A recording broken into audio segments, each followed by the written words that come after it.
Bienvenidos a Cadena Nacional. Estamos con un tremendo personaje que seguramente usted lo vio en la Convención Constitucional, pero hace años, décadas, es un hombre abogado que se ha dedicado a la defensa de los derechos humanos. Tenemos la suerte de estar con Roberto Celedón. Bienvenido a Cadena Nacional. Ex convencional un ciudadano, un abogado. Sí, la verdad es que nunca he estado en una cadena nacional, así que me emociona mucho. Nunca lo habrían llamado ninguna cadena nacional tampoco, Cadena ¿no? nacional, tener el derecho a hablar de una cadena nacional. Exactamente, la cadena nacional además te rememora totalmente el tema, los tiempos de la dictadura, ¿no? ¿Te trae como ese recuerdo? Mira, tengo mejores recuerdos. No, por eso te estoy diciendo que cadena nacional no te trae entonces buenos cuando recuerdos. el Pero esta es presidente una de la buena República cadena. tenía algo importante que decir. Lo decía en cadena nacional. En cadena nacional. Bueno, por eso estamos en cadena nacional. Y por eso ahora. quizás ustedes recuperaron ese nombre. Exactamente. Bienvenido, muchas gracias por estar con nosotros. Sé que además has tenido un año intenso con respecto a lo que ha sido la convención, pero además ahora también ya iniciaste rápidamente tu trabajo en lo que tiene que ver con los derechos humanos. En un rato más vamos a estar hablando de todo lo que tiene que ver con el mundo sindical, el mundo del trabajo y cuál ha sido tu aporte también en la Constitución, en esta nueva Constitución que vamos a votar en pocos días más. Pero queríamos partir, porque ya que estabas acá, queríamos partir hablando un poco de tu historia, de tu tremenda historia. Me tocó además entrevistar a tu mujer, quien es diputada de la República, a Mercedes Bulnes. Debo reconocer que quedé muy sorprendida, además alguien que no conocía, para ser bien honesta. Entonces a través de ella he sabido un poco de la historia de ustedes también. Muy impresionada también que tengan 9 hijos, para que te voy a decir que no, sí, 9 hijos, no sé. Sí. ¿Cómo pudieron tener 9 hijos?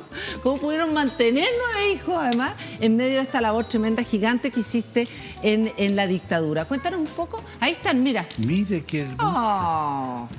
No la había visto. ¿Y de dónde sacaron esta foto? Mira. Mira qué... Roberto Celedón junto a su mujer, actual además diputada Mercedes Bulnes. Ambos, tú tienes 75 años, tu mujer también es mayor. ¿Por qué se dedicaron a tomar espacios públicos, en lo público, con esta tremenda labor que han tenido de derechos humanos? Es decir, ya, ¿sabéis qué tenemos todavía? Vámonos. ¿Por qué? Mira, me impresionó la foto que mostraste. ¿En qué momento era de tu vida esa? Hablemos de esa foto. Mira, en agosto es un mes muy significativo para nosotros. A ustedes como pareja. Yo la conocí a ella el 12 de agosto de 1969, un día martes, en la calle. Yo era egresado de Derecho, licenciado de Derecho, por decirlo así. Había dado un examen de grado y ella era estudiante de Derecho. Yo estudié en la Católica, ella en la Chile. Y iba conduciendo por Irarrázaval con José Miguel Infante o Salvador, alguna de estas dos calles. Había mucha gente esperando a mí. Y yo dudé, ¿sigo derecho o llevo a alguien hacia la dirección que iba? Y tomé esta segunda decisión, así que me acerqué donde habían aglomeraciones de... Y la vi y ofrecí llevarla, ¿sí? Ella le consulta a otra persona y aceptan. Así la conocí, digamos. Tuvimos largas horas de conversación. Ella iba a la Casa de la Cultura a invitar a Víctor Jara a una peña en la Escuela de Derecho de la Universidad de Chile. Bueno, la acompañé, etcétera. Y recuerdo que cuando regresé a la casa, tipo 9:30 de la noche, lo primero que le dije a mi mamá, he conocido a mi mujer. He conocido a mi mujer. Y el 15 de agosto bueno, la llamé el 14 y el 15 en definitiva salimos y nos pusimos a pololear. Y estamos, hace poquitos días, el lunes, Sí, pues, cumplimos el lunes. 53 años de pololeo, digamos. 53 años de pololeo, le dices tú. Y 52 años de casado. Ahora, ¿cuánto? Porque muy potente lo que dices, ¿no? Una historia también, la conociste en la calle, en Santiago de Chile, en un momento de la historia. Me hablas de Víctor Jara, o sea, la historia ya de ustedes está cruzada de alguna manera con la historia de nuestro país, digamos, desde ese lugar. Los dos éramos comprometidos con el quehacer político en ese tiempo, que era muy intenso y fue mucho más intenso, porque, bueno, estaba conformándose la Unidad Popular por un lado. La Democracia Cristiana levantaba un gran candidato como fue Radomiro Tomic, y la Unidad Popular en definitiva levanta la figura en un cuarto candidatura presidencial de Salvador Allende. Y ahí yo era un joven demócrata cristiano. Sí.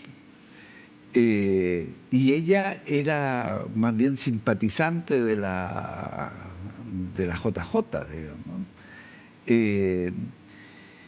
Bueno, en definitiva... mundos que en ese momento estaban bien encontrados, hay que decir, porque a lo mejor quizás uno no entiende, o sea, como exacto. que usar los códigos del Chile de ahora no es lo mismo que mirar ese momento histórico. Pero el momento en que nos conocimos, conversamos mucho de política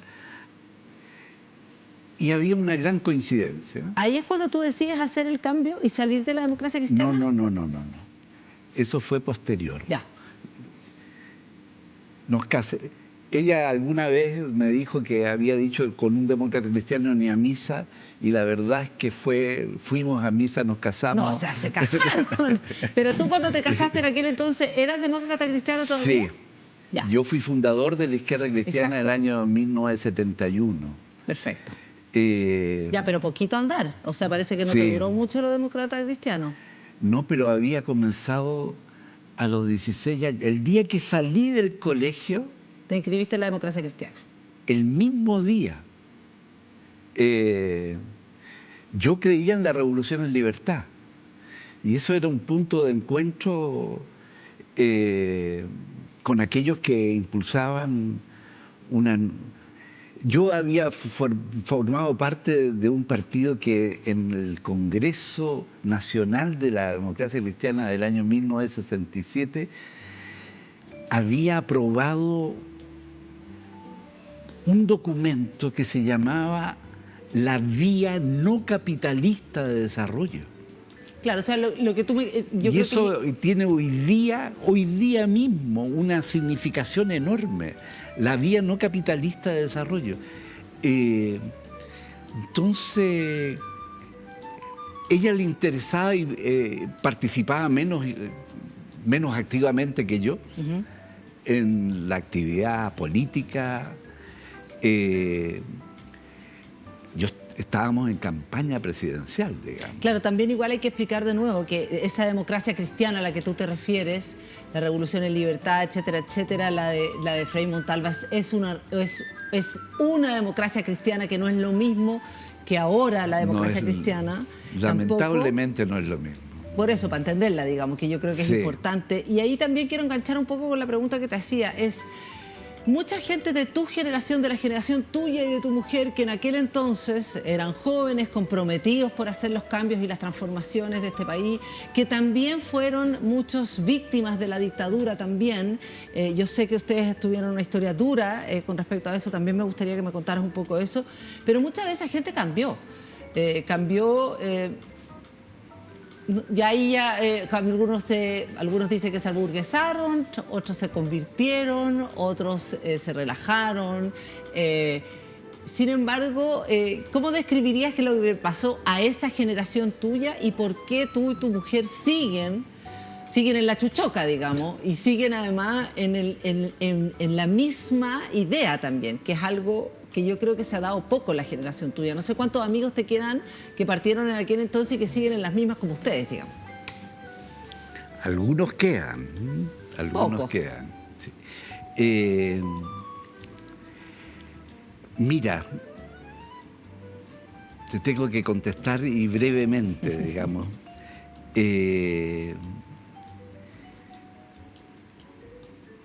Y voy a... Nuestro Señor y Maestro era un Señor que murió en la cruz, digamos. Y esa ha sido nuestra fidelidad sustancial en la vida, digamos. Ustedes son creyentes, creen en Cristo, son católicos, Sí. y eso para ti es un sentido de vida. Eso es lo que tú... Por cierto, Ya, pero hay muchos que creen y que creen en ese mismo Dios y no han hecho lo mismo, po. O sea, es más, hay gente que es parte de esa iglesia sí, y no ha hecho lo mismo. No, así es. Pero no quiero ser juez de ello. Yo quiero simplemente tratar de ser coherente y consecuente en la vida, ¿no? Porque son preguntas uno que se realiza. Sí, pues, imagino. El, mira, nosotros nos casamos el 70 y el 73 estábamos presos, con 2 hijos ya y esperando un tercero. Una tercera, mejor dicho. Y bueno, yo estuve 1 año y medio preso, sufrimos, vivimos el consejo de guerra juntos. Ella dice que era tan inocente que fue absuelta en un consejo de guerra, digamos, por militares. Yo fui condenado. Eh, y a mí nos expulsaron del país, digamos, Sí. después de 1 año y medio preso, y volvimos 8 años y medio después, el 83. Ahí está la foto del regreso. Ah, Familia claro. C. León Bulnes, masivo regreso de padres y 9 hijos. Por eso pudieron tener 9 hijos, porque no eran de Chile. Ahora veo. Nacieron 5 en el exilio. Por eso, y los podían mantener allá, pues, digamos, No, linda,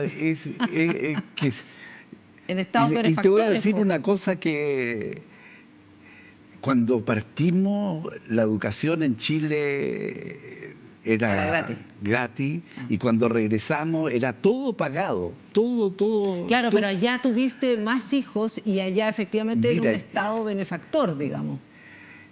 eh, mira, allá cuando llegamos a Holanda, la familia holandesa, máximo 2. Sí, claro, obvio, claro. Tú tuviste que Y tener con dos muchos animales domésticos que reemplazaron a los niños. Perfecto. Nosotros no aceptamos eso. Y yo creo que, sin que haya ninguna estadística al respecto que conozca, pero creo que fue la familia en el exilio que más más numerosa. hijos tuvo. Claro, exactamente. Imagino que sí. Y que fue la más numerosa de manera... Pero no es que no es por el estado de benefactor o no, porque si no, quizás... Fíjate que a propósito de agosto, el 11 de agosto de 1973 en Chile, todos los 11 de agosto a partir del 11 de mayo de 1900 habían protesta una vez al mes, Ya. los 11. Y el 11 de agosto en Chile se nombró, era ministro del Interior, Onofre Jarpa. Sí. Salieron 18.000 soldados a la calle. A la calle. Hubieron 23 muertos. Y nosotros estábamos en Holanda, el 12 se da toda esta información por televisión, y la gente nos preguntaba, ¿y cómo van a partir? ¿Cómo van a volver? ¿Cómo van se a atreven? volver? Sí. Y es una decisión que tomamos porque a mí me dolía profundamente gozar del privilegio de la libertad, aunque sea en el exilio, y ver la situación de mi pueblo. Eso a mí me resultaba muy doloroso. Sí que tomamos la decisión, y no creo que tampoco haya familia que haya vuelto al mes y una semana después de haberse autorizado. Nosotros renunciamos formalmente al estatus de refugiado, agradecidísimo, y permanentemente tenemos en nuestro corazón a Holanda y a todos los que nos acogieron como un... ¿Y volvieron todos los hijos de usted? Sí. Porque eso igual tampoco, en muchas familias, Claro. de hecho, tampoco era tan común. Hay algunos hijos que se quedaban, Claro. en fin, ¿no? Sí, todavía no tenían edad suficiente Para quedarse ninguno. para quedarse Perfecto. ninguno. Entonces, 9 hijos volvieron. Y ahí Sí. es cuando empiezan tu trabajo de la Vicaría de la Solidaridad. En el trabajo de derechos humanos, bueno, yo tenía muchas amistades. Largo sería decirte que en el 73, estando preso, en una oportunidad leí, en la tercera creo, que se presentaron 3 recursos de amparo en contra de la Junta de Gobierno a partir del 11 de septiembre.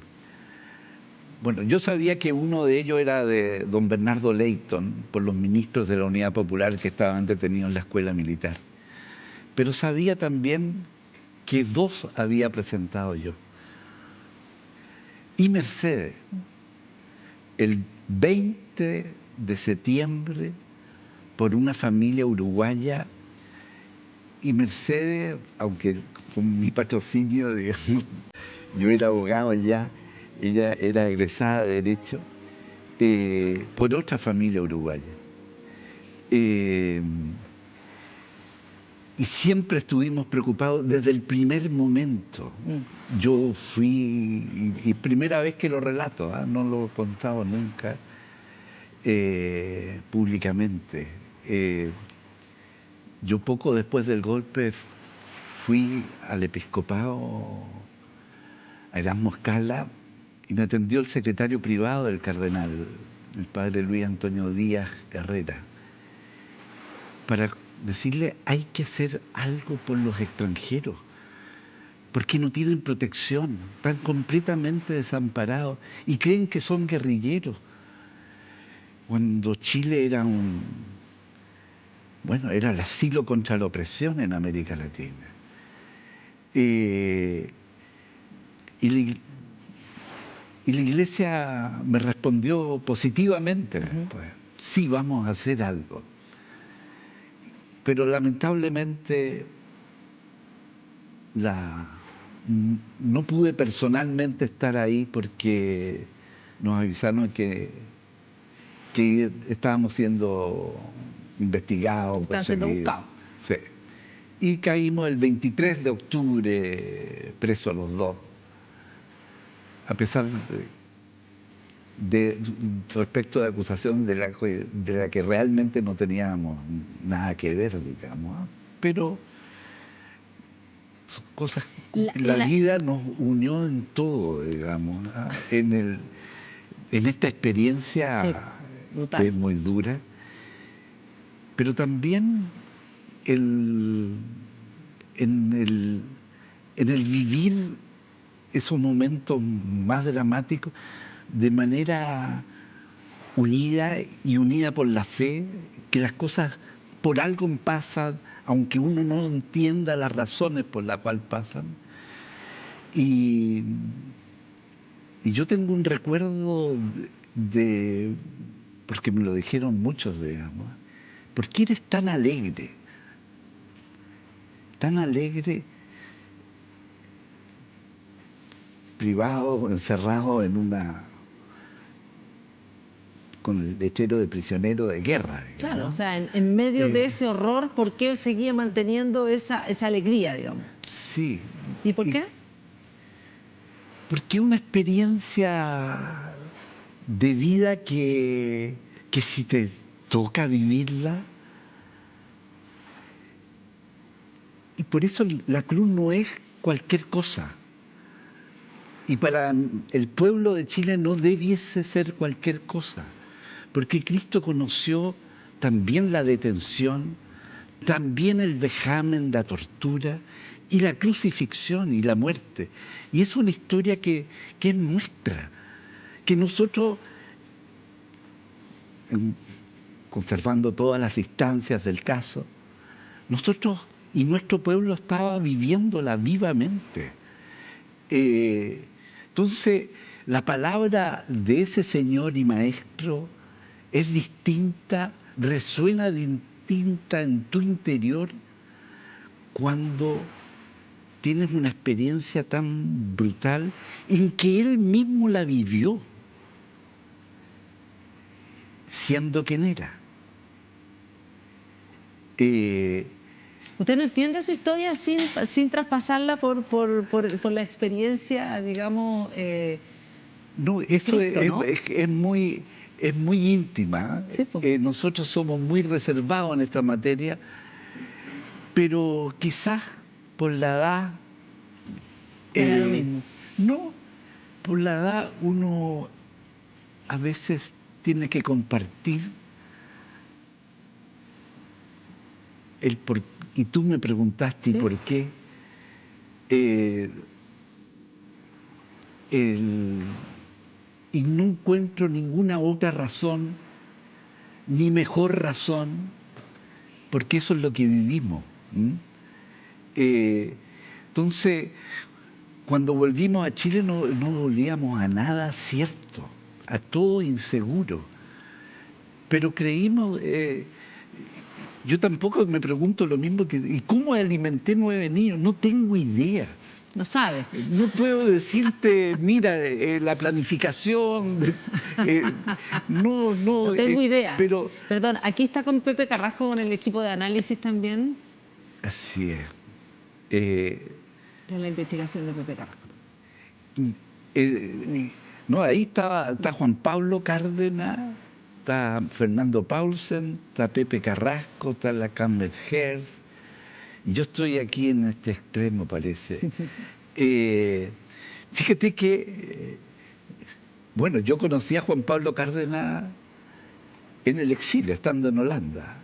Bueno, no, pero volvamos a lo que me decía que usted realmente no, pero es como, bueno, está bien, No, sí, en el porque fondo es a que yo, es propósito de que la foto. yo no tengo fe, entonces me es Ah, difícil, me es mire difícil, qué lindo. pero lo entiendo lo que me está diciendo, lo respeto y entiendo lo que me está diciendo. Mire que yo no he conocido en la cárcel, es una experiencia fuerte, O sea, y bueno, muy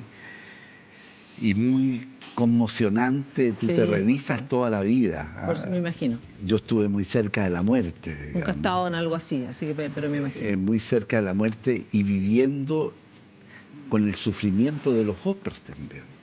Yo como abogado, además, la gente acudía a consultarme sus Me situaciones imagino, particulares. por supuesto. Entonces primero aprendí la mejor manera de sobrevivir es preocupándote del otro Sí, y no de sí mismo. Cuando te pones tú en el centro, todo se pudre. todo se complica mucho. Pero cuando están los otros en el centro, la vida, desde luego, es más... tú descargas, tú conduces todas tus energías para estar con el otro, Tiene un sentido, por supuesto. ayudarle, aunque no lo puedas liberar, Sí. digamos, pero sí compartir. Eh, el, y, y- y la cárcel fue un momento de vivencia de la solidaridad humana. Yo era uno de los pocos cristianos, porque no era No, pues para nada, me imagino. eh, pero habían, por cierto, Sí, claro, pero no era popular Cristo ahí, pues. claro. Y, pero la fe tiene una fortaleza Ah, no, enorme. por supuesto, yo quiero, Eh, me encantaría, pero no la tengo nomás. eh, y siempre enfrentamos la situación, mm, no, no por qué me pasó a mí, Sí, no, sí lo entiendo ¿Ah? perfectamente. Es una oportunidad Sí. y además es bueno, yo voy a decir una cosa que puede ser herética para los abogados. Qué bueno que los abogados puedan estar presos también. ¿Ah? Porque vas a ver el derecho y la realidad de la justicia desde el otro lado, desde el lado del perseguido, Claro, por supuesto. de donde nunca nos ponemos nosotros. Y siempre juzgamos Los abogados no, por caso. Claro. Roberto Celedón, Entonces, vamos a seguir conversando en un rato más, en un segundo, en un minuto más acá en esta cadena nacional. Se nos une además Gloria Flores, presidenta de FENASAP, con quienes vamos a abordar ya el tema que lo ha tenido y lo ha convocado en el último tiempo, en el último año, que tiene que ver con esta nueva constitución. Vamos a hablar de los aspectos sindicales, de su aporte también en eso, de cómo les va en el volanteo, porque parece que han estado en la calle también por el apruebo. Vamos a ver si la gente los ha recibido bien, cómo los está recibiendo. Vamos a hablar del tema del trabajo en la nueva constitución, trabajo digno, trabajo decente, dice además uno de los términos. No se pueden perder. Antes escuchemos lo que tiene que decirnos Wong y seguimos acá en Cadena Nacional. Seguimos en Cadena Nacional y ya estaban escuchando hace un rato atrás a Roberto Celedón, abogado, además una eminencia en derechos humanos, pero ahora se nos va a unir también a este panel, a esta conversación. Estamos con Gloria Flores, ella es presidenta de FENASAP, de la Federación Nacional de Sindicatos de la Salud Privada, y también integrante de la Unidad por el Trabajo Digno. Hemos tenido otras veces, hemos hablado de trabajo digno, de la Unidad de Trabajo Digno. Representa más de 100.000 trabajadores de distintos del sector privado de servicios, reúne a sindicatos, federaciones, confederaciones del retail, supermercados, clínicas privadas, transporte de valores, telecomunicaciones, en fin. Y además un tema que además en estos tiempos de incertidumbre, en estos tiempos además en que vamos a elegir apruebo o rechazo el próximo 4 de septiembre, es relevantísimo y tiene que ver con el trabajo decente. Bienvenida, ¿cómo estás? Muy bien, muchas gracias. Estamos bien. Roberto además se une a nosotros, porque se une a ustedes, la verdad, al revés, porque ha estado trabajando con ustedes también en el tema sindical y cómo incorporar algunas de las cosas que han sido relevantes en esta lucha histórica de los trabajadores chilenos para incorporarlos también a la propuesta de la nueva Constitución. Pero quiero partir por la calle, porque ustedes han estado volanteando, han estado entregando volantes. Cuéntanos cómo te ha ido, cuál es el feeling de la calle, qué es lo que te preguntan los trabajadores y trabajadoras de nuestro país, cómo les ha ido con eso. Bienvenida. Bien, muchas gracias. Sí, bueno, en realidad lo que hemos podido, ese termómetro que hemos podido percibir a propósito de estar en la calle entregando información, entregando, digamos, importantes han entregado la Constitución también, sí, mira, ahí hemos entregado la Constitución. ¿Ya? Y despejado dudas también, muchas veces respecto de los cambios que produciría, ¿no es cierto? Porque hay mucha incertidumbre. ¿Qué te pregunta la gente? ¿Cuál es la pregunta clásica? Sí, la pregunta clásica es si vamos a perder los trabajos. Eso es lo más. Sí, es si vamos a perder los trabajos. La incertidumbre respecto de cómo vamos a actuar en adelante después que cambie si es que cambia la Constitución. Perfecto, tienen miedo, hay mucha campaña también de atemorizar y claro, del temor.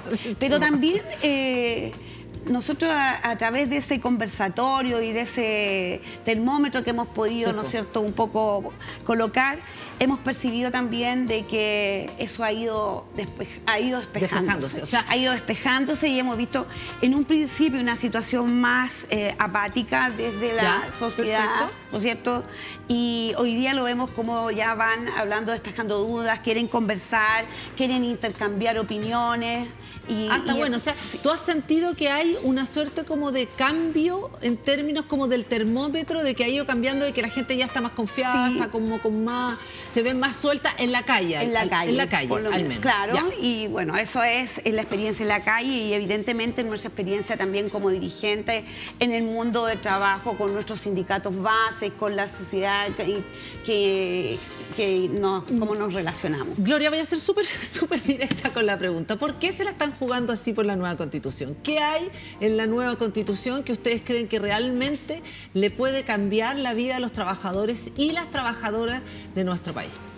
Bueno, lo primero, consagrar el trabajo como en la Constitución. Ya. Eso es lo primero y que creo que ha sido lo más relevante y lo más importante, y creo que ahí teníamos también que nosotros como trabajadores, como dirigentes, teníamos que poner en el centro el trabajo en esta nueva Constitución. O sea, había muchas demandas sociales, que esto no nace porque fue nomás una idea de alguien, sino que fue porque hubo demandas sociales, ¿no es cierto? Y en eso no podía quedar el mundo del trabajo solo ahí, no podía no consagrarse en esta nueva Constitución. Y creemos que ahí nace también nuestra motivación por la participación y la oportunidad única de poder, como trabajadores, decir, ¿no es cierto?, desde nuestra propia experiencia, cómo queríamos que fuera ese trabajo. No un trabajo que solo nos permitiera, ¿no es cierto?, que hoy día solamente trabajamos, ¿no es cierto?, para vivir. Sí, es lo que queríamos nosotros consagrar. Trabajo en la decente. Trabajo decente. Que yo creo que ahí hay un término... No vivir para trabajar. Exactamente. Roberto, cuéntanos un poco, porque me llama, o sea, puede llamar la atención que se hable de trabajo en la Constitución como si fuera, como que, no sé, me sorprende lo que dice Gloria, que se ponga el trabajo en la Constitución, se le dé como cierto, como estatus, dignidad. ¿No existía? ¿Estaba mencionado, mal mencionado? ¿O cuál era de alguna manera, o cuáles son las diferencias con respecto a lo que dice trabajo y el apellido decente hace una de las diferencias? ¿O la diferencia? Mira, yo conocí a la UTD, la Unidad de los por Trabajo Digno, que tiene toda esta cantidad tremenda de organizaciones sociales, sindicales que participan. Las conocí en la convención. Fueron uno de los actores más activos, más comprometidos, más diariamente, con propuestas junto con otros, digamos. ¿Ya? Y con un espíritu unitario que me impresionó extraordinariamente bien, digamos. Porque todos... El mundo sindical es un mundo intenso y muy golpeado. La gente no tiene conciencia del mal que le hizo la dictadura a los trabajadores. Fíjate que nadie, tú no lo has escuchado en ninguna parte seguramente, pero me voy a permitir leer el artículo 23 de la actual Constitución. Sigue vigente. ¿Ya? Los grupos intermedios de la comunidad y sus dirigentes, entre ellos los grupos intermedios son de los trabajadores, que hagan mal uso de la autonomía que la Constitución les reconoce interviniendo indebidamente en actividades ajenas a sus fines, serán sancionados conforme a la ley. Son incompatibles los cargos directivos superiores de las organizaciones gremiales con los cargos directivos superiores nacionales y regionales de los partidos políticos. La ley establecerá las sanciones que correspondan aplicar a los dirigentes gremiales que intervengan en actividades político-partidistas y los dirigentes de los partidos que interfieran en el funcionamiento. O sea, hay una división total, una muralla china supuestamente entre lo que tiene que ver con participar en los sindicatos, digamos, y ser parte de un partido político. ¿Ese es el tema? Es completamente, te divorcia el mundo del trabajo del resto de la sociedad. Te lo encierra como si fuera un gremio y no parte de la sociedad. Aquí, mira, ¿me permites compartir algo? Yo he recuperado el ejercicio de la profesión después de... Y en materia de derecho humano especialmente después del término de la Convención Constitucional del 4 de julio. Y me encuentro en una de mis causas que llevo de derechos humanos con una declaración insólita. Es de un excelente ministro, que tiene gran capacidad de interrogación, digamos. Me ha impresionado. Y a un agente de la CNI que está involucrado en situaciones muy delicadas, que no voy a nombrar, a pesar que conozco el nombre, hace la siguiente declaración, que no es lo central, no es por la cual fue interrogado. Pero... Dice cuando pasó a ser parte de la CNI, cumplió funciones en la parte sindical, que consistía en saber qué sindicatos se organizaban, qué tendencias tenían las personas que formaban la directiva sindical. Cuando habían negociaciones colectivas, tenían que averiguar si iban a llegar a acuerdos o si iban a originar huelgas. Ese tipo de cosas.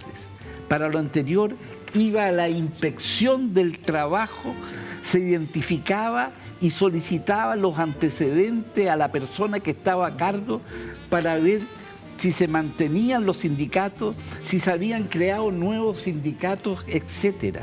Recopilaba la información y hacía un informe con lo obtenido durante... Esta persecución, digamos.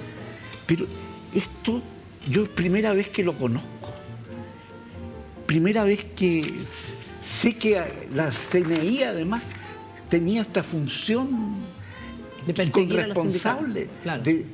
Entonces, lo que se vivió en los tiempos de la falta de libertad, la asfixia, el encerrar la vida para solo vivir del tema del trabajo. Desde luego, toda la legislación atomizó el movimiento, sí, a los trabajadores. Solo podían negociar en la empresa y le formaban grupos de negociadores en la empresa. Si había sindicatos, los empleadores creaban grupos negociadores y negociaban en paralelo, negociaban primero con los grupos negociadores para que el sindicato, imponerle al sindicato ya hay una norma. Hablemos un poco de eso, porque esas son una de las cosas que son súper relevantes en la nueva Constitución y que quizás muchos trabajadores y trabajadoras no lo conocen, no lo entienden, no lo saben.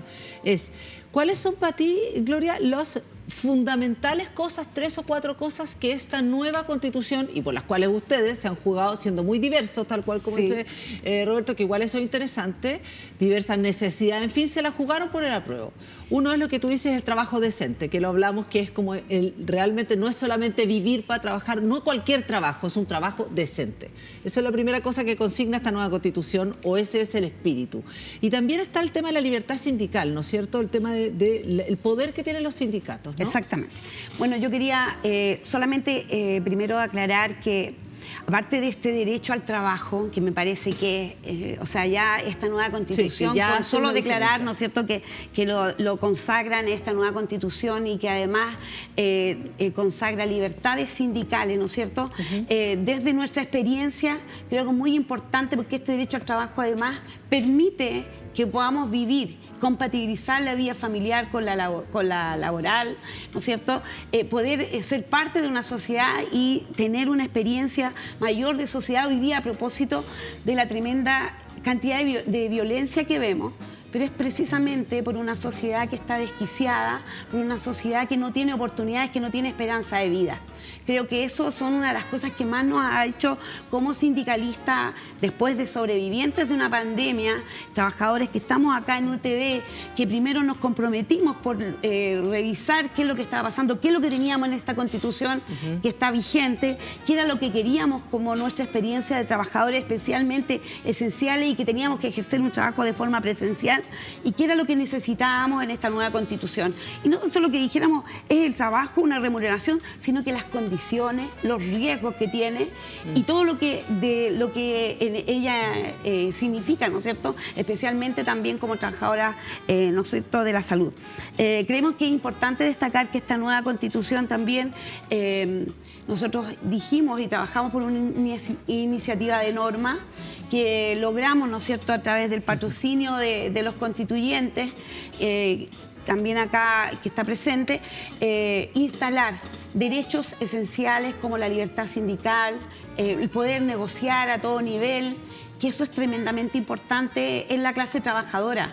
O sea, nosotros no nos pueden decir por ejemplo, voy a hablar del sector, del sector salud, que no podamos negociar sectorialmente, y no estoy hablando solo de lo público o lo privado, sino que la importancia que tiene el trabajo sanitario para las políticas y para como estrategia de país, de Estado.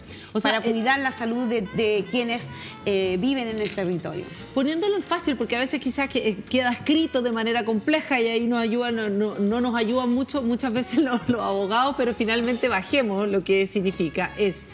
Ahora actualmente existen grupos negociadores paralelos, ¿no? Que pueden haber dentro de la empresa, ¿sí? Que es lo que se está refiriendo, ¿no es cierto? Y eso se termina. Eso se terminaría, ¿no? Es decir, que solamente quien puede negociar ahora es el sindicato. Titularidad sindical. Sí, solamente titularidad sindical. Ya, eso se llama titularidad sindical. Eso se llama titularidad. Ya. Que fue abortado como concepto en la última modificación al libro tercero del Código del Trabajo impulsada por la presidenta Bachelet. No quedó. No, sí, pues sí, eso fue una pelea. Exactamente. Pero ahora está en la Constitución. Exactamente. Otra de las cosas que estaría en la Constitución. Y la negociación, no solo por empresas, sino que también por rama e incluso territorio, grupos de empresas nacionales. Hablemos de lo que conocemos, o yo conozco como negociación ramal, que es un poco lo que estabas diciendo tú. ¿A qué se refiere eso, Roberto? Y antes, ¿por qué no se podía hacer también? Bueno, pues estaba prohibida. Por eso, ¿y qué es lo que es? La negociación ramal, por rama, de un sector de la economía, por ejemplo, ya que... Sector salud. El sector salud. Todo podría, pero podría irse... ¿Todo negociar, privados y públicos, todos juntos en un momento? Podría establecerse, ¿por qué no? Porque existe esa libertad sindical y establecer condiciones mínimas, ¿no es cierto?, de seguridad en el trabajo para el trabajador sanitario. Por ejemplo, uno no puede entender que si, independiente de la clínica o de si trabajo en el sector público o privado, tengamos diferentes condiciones o acceso a mejor seguridad si todos aplicamos para atender a un paciente el mismo protocolo a propósito de una pandemia. Claro, por ejemplo, en el caso COVID, porque en el fondo los privados tenían, no tengo idea, me imagino que todos los implementos y en lo público... Era muy necesario para ambos y por lo tanto podremos establecer, por decir algo, que todos tengamos condiciones, un mínimo común. Ya, perfecto. ¿Ya? Y también puede existir la negociación a través de los distintos grupos económicos. Hoy día tenemos multinacionales que están acá y ¿por qué no hacer lo mismo que puedan negociar a través de los independientes de sus sindicatos base, que podamos negociar a través de las multinacionales? ¿Qué otro? Podría darse en todos los contextos, regionalmente también. Entonces está el trabajo decente, la titularidad sindical, está también la negociación ramal. ¿Qué otro de los temas les parece a ustedes relevante y que a los trabajadores y trabajadoras les puede hacer sentido en esta nueva Constitución? La participación también, creo que eso fue un tema muy discutido también. La participación de los trabajadores en los directorios. Y que pero no tiene que ver... tole. No, pero no quedó como tal, pero no, sí la participación en las tomas de decisiones de la empresa. ¿Ya? La participación es un concepto muy importante, porque dignifica el trabajo.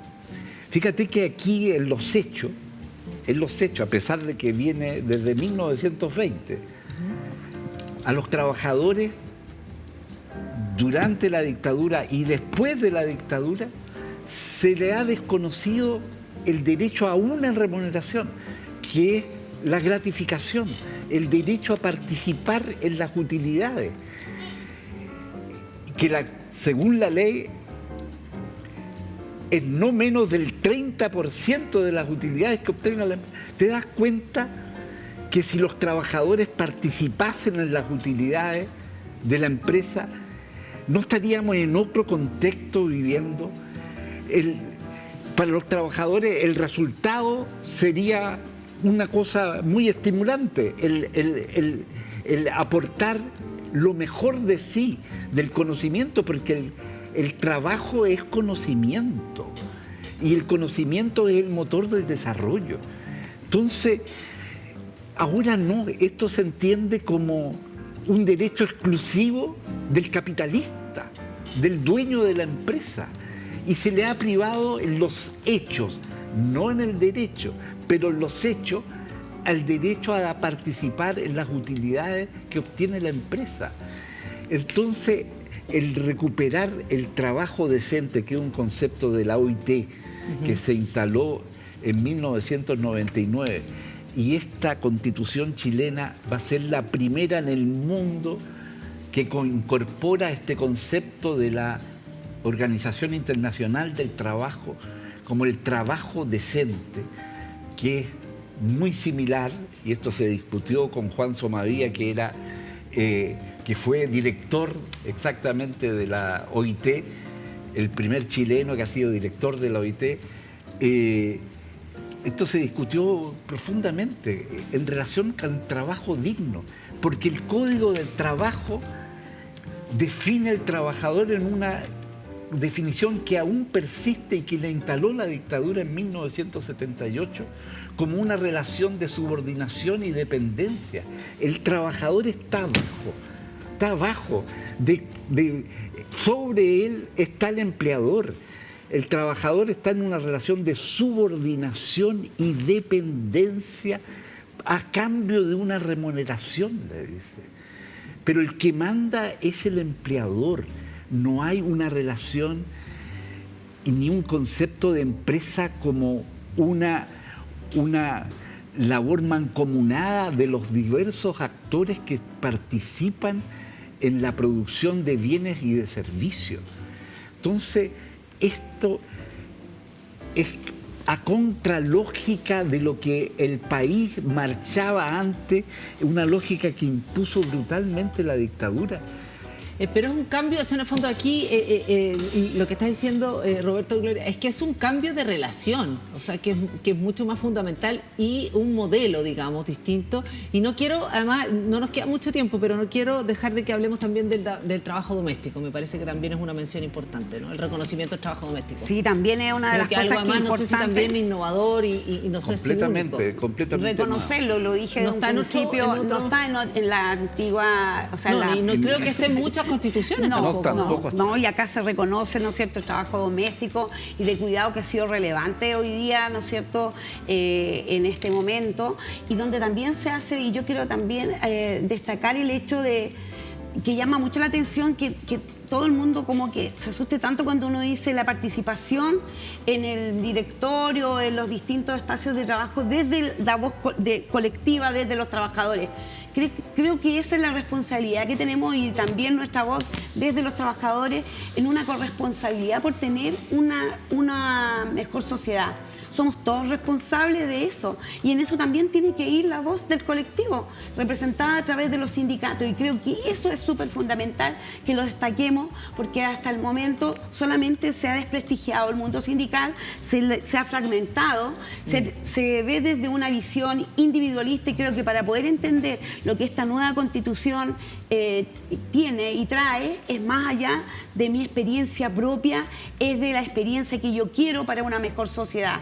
Es de lo que queremos, ¿no es cierto?, aportar, y obviamente que nuestros trabajadores, nuestra experiencia como trabajadores y trabajadoras, evidente que tiene que estar ahí presente en esta Constitución y especialmente en los espacios de... Es algo también que hizo el modelo, por transformarnos en individuos y de alguna manera arrasar con el concepto de lo colectivo. Y quiero también preguntarte si es que gana el apruebo. ¿Ustedes creen que va a ganar el apruebo? Sí, yo tengo la convicción de que va a ganar. ¿A mí me preguntan? ¿Sí? Mira, yo no soy muy bueno para las cosas electorales, digamos, de y de todas las elecciones. No soy... pero en los últimos reacciones que he conocido, había una tremenda actividad que nosotros no nos dimos cuenta la magnitud que tenía de la labor del rechazo, porque el rechazo comenzó mucho antes de la campaña. Muchísimo antes, y activamente cooperaron un segmento de convencionales intencionadamente en esa función. Un pequeño grupo tomó la dirección del sector de derecha en la convención. Un pequeño grupo de extrema derecha que tuvo una actitud hostil permanentemente, por los resultados electorales que hubo en la derecha, los republicanos, esa tendencia, sean o no militantes, tomó la dirección y opacó a Renovación Nacional, a Evópolis. ¿Pero usted cree que el apruebo va a ganar? Sí, yo creo que va a ganar porque lo demás es llevar al país a una incertidumbre que puede comprometer el futuro de Chile, digamos. Y eso sería un tremendo mal para el país, porque esta Constitución responde efectivamente, como dijo la presidenta Bachelet, citando a un cantautor extraordinario, digamos. No es perfecta, pero es lo más cerca a lo que soñamos como país. Y esto es efectivamente lo más cerca de lo que soñamos. Si tú leyese el artículo primero de la Constitución, es un retrato de todo lo que es. Lo tenemos subrayado. De estos 388 artículos, de estos 11 capítulos, el artículo 1 es un retrato, pero que se va coherentemente desarrollando a lo largo de los capítulos, digamos. El derecho fundamental son 109 artículos. Es casi una constitución en sí misma. Está el derecho de la naturaleza, que es el primer país que lo va a tener como tal, como capítulo en situaciones de sequía y crisis climática a nivel internacional, en que toda la gente a nivel internacional valora lo que se aporta. La democracia participativa. Bueno, vivienda también. Sí, salud. O sea, yo quiero hacer un punto, don Roberto. Vaya. Precisamente por el tema del apruebo, yo creo, como ciudadana, ¿no es cierto?, como parte de este país, y que tenemos una oportunidad única, tendríamos que ser, como decíamos en la mañana, muy bipolares, que votáramos el rechazo, cuando tenemos el primero que todo, en el primer artículo ya que nos declaramos, ¿no es cierto?, en un Estado solidario, democrático, participativo, paritario. Que además Chile es un Estado social y democrático de derecho, es plurinacional, intercultural, regional y ecológico. Sí, y además declara, ¿no es cierto?, el derecho a la salud como el estado de bienestar psíquico, ¿no es cierto?, físico, un estado de bienestar que además declara del derecho a los cuidados, entonces sería una situación muy bipolar que no votáramos en ese sentido el apruebo, cuando fueron las demandas sociales que se reflejaron en la calle. Ahora, Gloria, yo no ser bipolar, voy a aprovechar que tú estás acá, porque sin lugar a dudas uno de los temas que ha estado dando vuelta en el día, tú eres la presidenta de la Federación Nacional de Sindicatos de la Salud Privada, ¿ya? Sí. En estos días hemos escuchado una y otra vez a las ISAPRES que dicen que están en riesgo de quiebra, ¿ya? Sí. A raíz de los cambios y las transformaciones, digamos, que se quieren llevar adelante. Y tú hablas del tema de la prueba del rechazo. ¿Tú crees que esto es una movida electoral? En el caso de quizás tratar de amedrentar, algo así. ¿Crees que es real esta posibilidad de quiebra? ¿Crees que las transformaciones realmente pueden significar eso? Cuéntame un poco cómo lo ves así cortito. Sé que no estamos saliendo de la pauta, pero... Yo creo que las ISAPRES van a desaparecer. O sea, ¿ya? Definitivamente desaparecen, porque con esta declaración de derecho a la salud... ¿Van a desaparecer en qué sentido? Que no van a existir más las ISAPRES. O sea, en el concepto como hoy día se dan, tienen que desaparecer porque no han sido, digamos, políticamente correctas para lo que hoy día la sociedad está demandando, ¿no es cierto? Creo que tienen que desaparecer. Pero no por ser yo trabajadora de la salud privada voy a desconocer eso, porque evidentemente tienen que desaparecer. Creo que tienen que desaparecer como las conocemos hasta como ahora. Como las conocemos ahora, seguramente se van a transformar en seguro, una aseguradora, seguro privado. Ya. y no tiene que ver con donde yo vengo, porque yo vengo desde los centros de salud, los prestadores de salud, ¿no es cierto?, que son las clínicas, los hospitales, los centros médicos, que es una cosa muy distinta, y ahí es también donde está, y porque no es que vayamos a perder el trabajo, y también aclararlo para trabajadores, porque uno a veces piensa que cuando es trabajadora del sector de la salud privada, debiera defender la salud privada, pero es que tenemos arraigada solamente como que la salud es la recuperación cuando uno la perdió. Pero nosotros levantamos las banderas de la salud pública de distinta manera, cuando la salud tiene un concepto más amplio de políticas, ¿no es cierto?, de prevención, promoción, sí, claro. Y no solamente cuando llegan a las clínicas a atenderse para recuperar la salud perdida. Y hoy día también los trabajadores en el sector de la salud privada y pública estamos en un riesgo también inminente. También para ser súper claro, el hecho, y hasta la última pregunta, pues nos tenemos que el hecho que desaparezcan como lo hacemos conocido no significa que ni vayan a quebrar ni nada de eso, ¿no? Significa que en el fondo se van a reformar, van a cambiar sus nombres, pero no es que las ISAPRES vayan a desaparecer ni vayan a quebrar, porque la verdad es que sabemos, claro, que durante todo este tiempo igual han seguido recibiendo, y más en pandemia estuvieron recibiendo más dinero y no precisamente lo que están van a recibir. Sí. Dices tú. Ya. Roberto Celedón, ¿algo al cierre? El tema del trabajo. Bueno, y el apruebo.